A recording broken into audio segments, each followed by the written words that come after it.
Hey guys, Matt with the Mad Catter. Haven't done one of these videos in a while, so I thought I would take care of it today.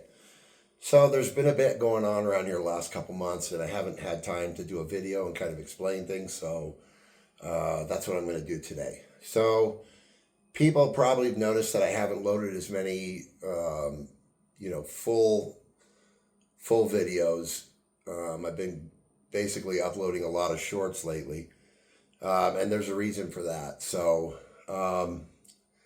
in January, we noticed that we were having issues with our air conditioning here. So, um, we had hey, Darby, what's up, buddy? All right, buddy. So, we had a scheduled maintenance thing that came up. So, they sent a guy out, and this is the same company that installed the air conditioning units back in 2011. And so we've used them like every 6 months. They come out and do an inspection. They let us know what's going on with the air conditioner, how it's holding up, etc. And we found out that several aspects to our air conditioning unit were going out. So the guy showed us photos and stuff and talked to us that we might want to replace it as soon as possible because it might not even make it through the summer. And we started talking to him about how much a unit would cost. Now, you guys know I've mentioned in our other videos that, that we barely get by. We have enough every month. I mean, the last 4 years have been really hard with the rise of inflation and everything that's been going on financially and with our bills. But we've had enough to take care of all of our cats. And a little left over to feed the local ferals. So we were talking about, with this representative of the company that we got our air conditioning unit from, what our options were. And the guy came down, and I don't know if it was by mistake, but mentioned that we have a 5-ton gas pack unit on our house, and that our houses, the ventilation system in the house, the vents for the air ducts are designed for a 3.5 to 4-ton unit. So they pushed that, by the way. Back then, they got us to upgrade to a 5-ton gas pack. I think originally there was a 4-ton on the house, and so we were talking it over, and it's obviously a huge expense. Now, luckily, our house is paid off. We don't have a mortgage. Otherwise, I think in the last 4 years, we would have lost everything. We would have been homeless. We would have lost our cats. We would have lost everything. But thank God the house was paid off. So we started mulling it over, and after the guy had left, we decided that we wanted to get a second opinion. So we called an extremely reputable company that's been around forever, I think since the 1940s, since World War II. And you guys probably have heard them if you live in the Western United States. Their company name starts with a G. They're a great company. So we get this guy to come out and do an inspection, and he told us a lot more than the other guy told us. He basically told us that when they convinced us to get a 5-ton unit, and the air ducts in this house aren't set up for that large of an air conditioning unit, that it actually was like the air conditioning unit was burning itself out trying to force that much air through our ventilation system. So they basically sold us a unit, a decade ago that burnt itself out because it had to work extra hard to keep pumping that air. They also informed us that our entire attic was uninsulated. Like the original insulation that came with this house was built in 1960, had deteriorated to dust. So I actually went up there with them, and when you walk around up there, you just see it. It's powder. You can see all the beams, So, all the studs going across the house. It's just, there was nothing. And he said, that's probably why your bills are so high during the summer. There's no insulation. So, we didn't qualify for a loan. We both tried. I have no credit. I don't know, she hadn't had credit in years, but it had been so long that her credit came back as no credit too. So I had to go to my family, get a cosigner, and we got a new air conditioning unit. We got a 4-ton. he explained that the guy from the new company explained to us that they should have never put that old unit up on there. So they basically chopped 6, 7, maybe 8 years off the air conditioner's life by installing that large of a system on our house. So needless to say, we were pissed about that because we really can't afford that kind of stuff. Um, and so we got a new air unit. The company was really great. You know, they charged us a flat rate for code insulation throughout the entire attic, including over our garage, which normally they don't do. They don't insulate the above the ceiling in the garage, but they did ours. They did everything, and they went above and beyond. You know, so instead of having it at code at 20 inches, I think they put 24 or 26. They were really good. And they said, you know, if it settles down or if they have to come service stuff or look at stuff and it gets trampled down a little bit, they'll come blow the thing for free. They'll refit, they'll redo it. So it's a great company. But needless to say, we didn't plan on that. So that's kind of a huge, you know, gut check to us financially. So I'm just glad that we don't have a mortgage. You know, otherwise we wouldn't have been able to do it. And we definitely can't go out without an air conditioner in Las Vegas, especially with the cats.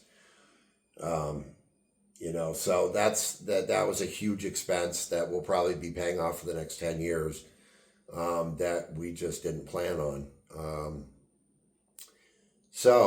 I had to make some hard decisions about photography and about doing the channel and, you know, the photography equipment.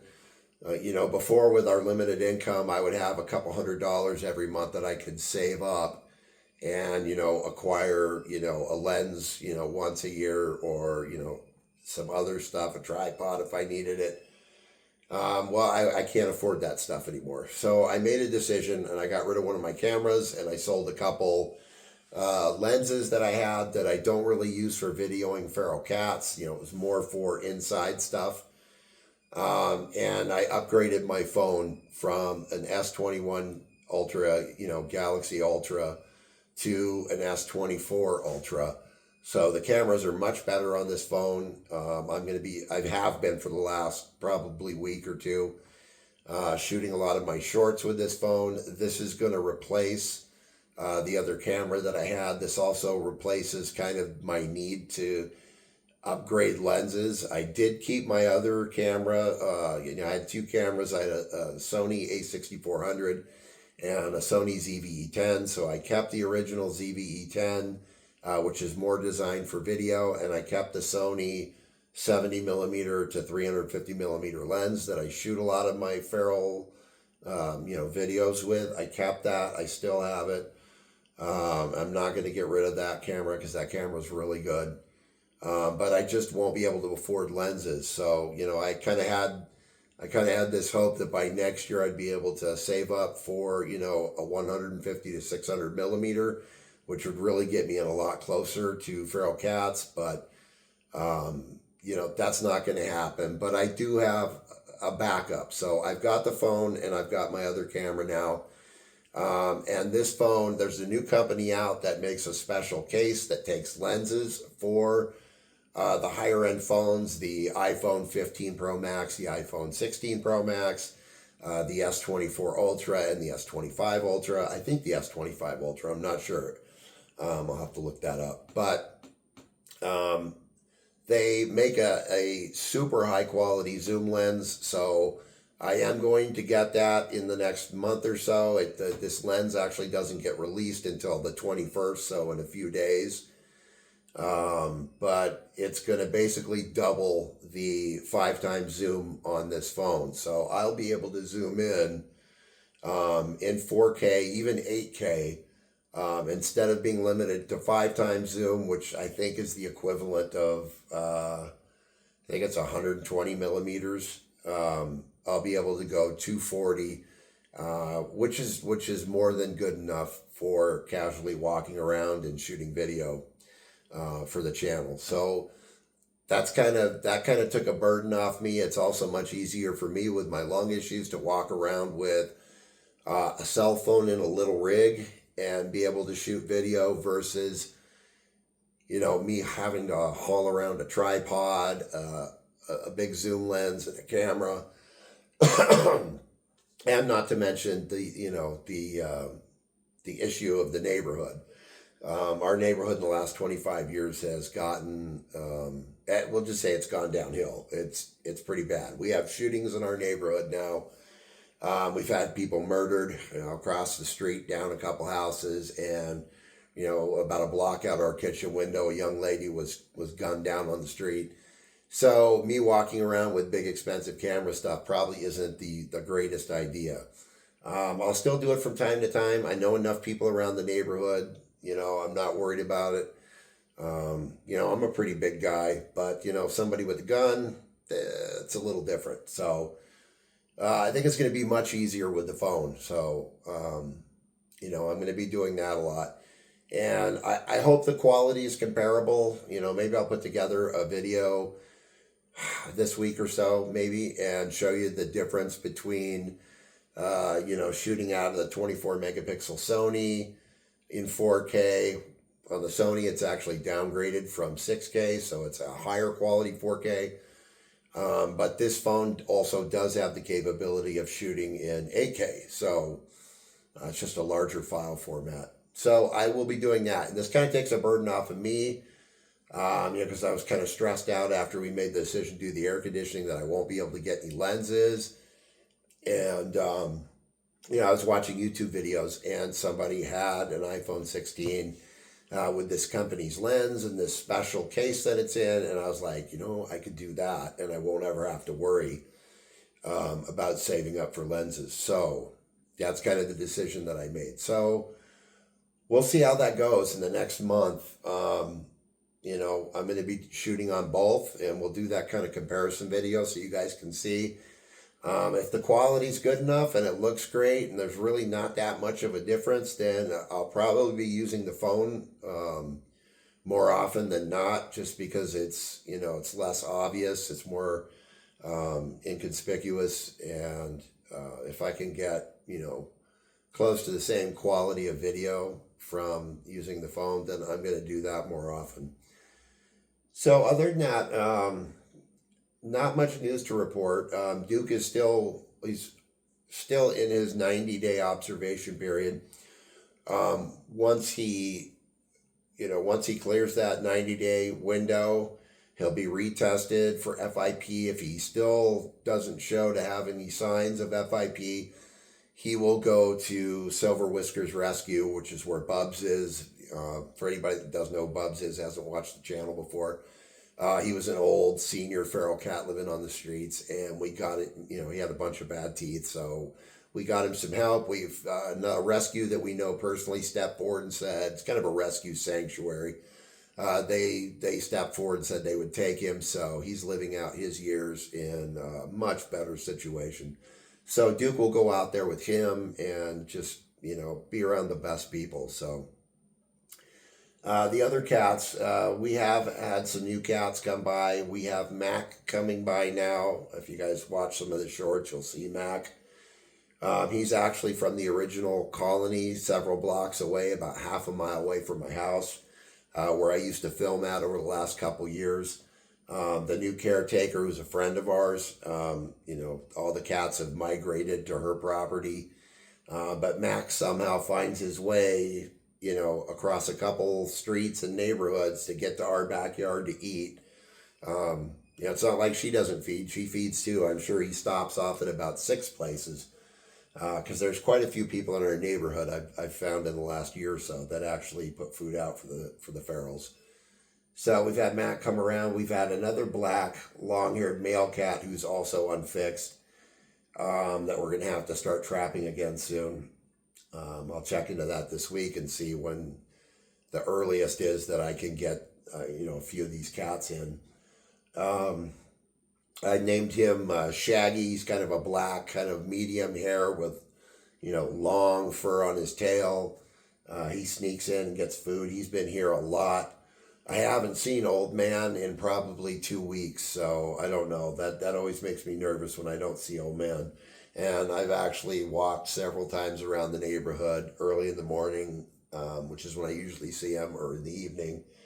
and I haven't seen him. I do know that there's a lady down the street though that started feeding him, and maybe he gets everything he needs down there and he just stays down there now. I don't know, but hopefully I see him soon. That'll just kind of put my mind at rest. Have not seen Cheeto since we TNR'd him. He split. I have seen the one we call McNuts. We call him McNutless now. I saw him a couple times. I actually posted a video. He was on a wall across the street.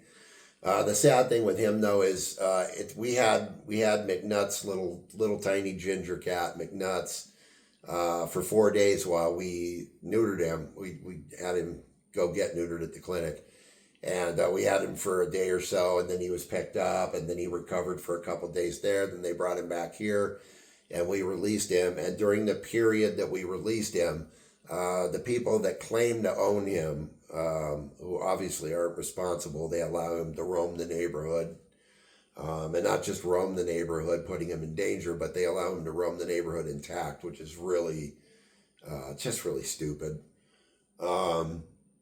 They went out and got a new kitten, so I saw another kitten running around their yard with a collar on. So he wasn't gone 4 days, and they replaced him with another cat. So, I don't know. Part of me regrets it, wishes that we would have, maybe found a rescue or something to put him up for adoption. So he's around somewhere. I haven't actually seen him in a few days, so maybe they're keeping the cats inside now, which, would be the responsible thing to do. Let's see. Oh, there is a little bit of news. So the two calicos from down at the original colony, one of them's the mother cat and her daughter. They both look similar. One of them has different markings on the face. You can tell one of them slightly older. That's the mother of the two. The caretaker down there refers to them as Calico 1 and Calico 2. But they're both sick. They both seem to have either a respiratory or some kind of dental issues going on. So the caretaker's already got one of them trapped, getting them medicated, getting them checked out. Hopefully she gets the other one and we'll get them taken care of. I've posted a lot of videos of those cats, so, kind of attached to all the cats down there. Other than that, another newcomer at the house. I started calling this cat Little One, the little black female cat. Like I said, I'm going to have to start trapping soon because we got a lot of cats that just aren't fixed. And sometimes it's hard to tell if they're fixed or not. If it's actually somebody's pet, they could have well taken the cat in and got them spayed or neutered, and they don't get an ear tip. So when I see them and I see no ear tip, my first assumption is it's intact, but it very well could not be. So we'll have to make sure. We'll have to trap all these guys.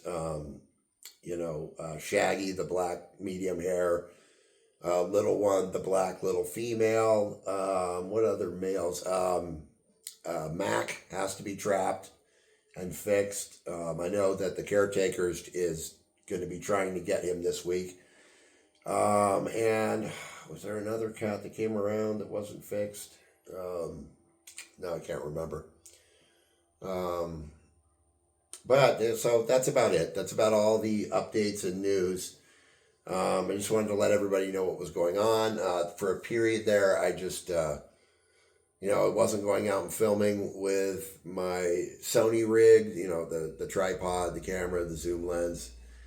It's actually getting a lot. I'm going further and further out in my walks to try and find new cats. So it's kind of a bit more difficult for me to throw a big tripod with camera gear and, especially walking around this neighborhood. That's probably not the smartest idea, considering I'm out there really early in the morning when a lot of people are still sleeping and, as the sun's going down when there's no one around. So, I'll probably be using the phone from now on as a primary means of filming. So, other than that, no other news. So I want to give a big shout out to everyone who subscribed to the channel. So we hit 2,000 subscribers right before midnight on New Year's. So it took the channel 2 years to get to 2,000 subscribers, which is really cool. In my opinion, it's really cool. and I'm very grateful to every one of you. However, since midnight, New Year's, where we became 2025, New Year's to today, we are almost at 3,000. So it seems that if we can hit 3,000 before the end of February, it'll be less than 2 months that we added 1,000 subscribers. So I want to send out a huge thank you to everybody who watches the videos, who cares about cats. That's my whole life now. For anybody that's new, I go out and film cats as a way to keep my lungs active. I've got lung disease, so it motivates me. The filming cats is enough to get me out of the house and get me exercising and walking and filming. It's something I'm really passionate about. I'd like to, do in whatever small way I can, help as many cats as I can. And if I can help make people aware of, the grim reality of feral cats, and when you abandon your cat on the street because you don't think you can care for it anymore, out there on the street, that life is not easy. That is the worst thing that we can do for cats, is just dump them on the street. So if I can use this channel in any way to help bring a little bit of awareness of feral cats, at the same time promote spaying and neutering our cats, which is so important and so vital. And also as a platform to promote TNR, which is trap, neuter, return. That's what we do with feral cats. We fix them so that they can no longer breed. That's everything that my life's about right now. So I just want to thank everybody for subscribing. The more people that are aware of this channel, the more people that watch this channel. If there's one person out there who has a cat that they haven't fixed, that sees one of my videos and sees me talking about how important spaying and neutering is, and they make the decision to spay or neuter their cat, then I've done something good. I've accomplished something that all of this is actually beneficial to cats in some way. So thank you guys for all your subscriptions. Thank you guys for hanging out with me for 22 minutes and watching me ramble on. I appreciate it. Thank you guys for all the nice comments and all the support for the channel. You guys really mean the world to me. So, without you guys there, I wouldn't be running a channel like this. So thank you guys so much. All right, we're going to end this, Darb, right? We're going to end this. He's out of it. He's just out of it. All right, guys, thank you. And I appreciate you guys so much. And as always, do something kind for cats. And I will see you guys in the next video. Have an awesome day. Okay, that's not working.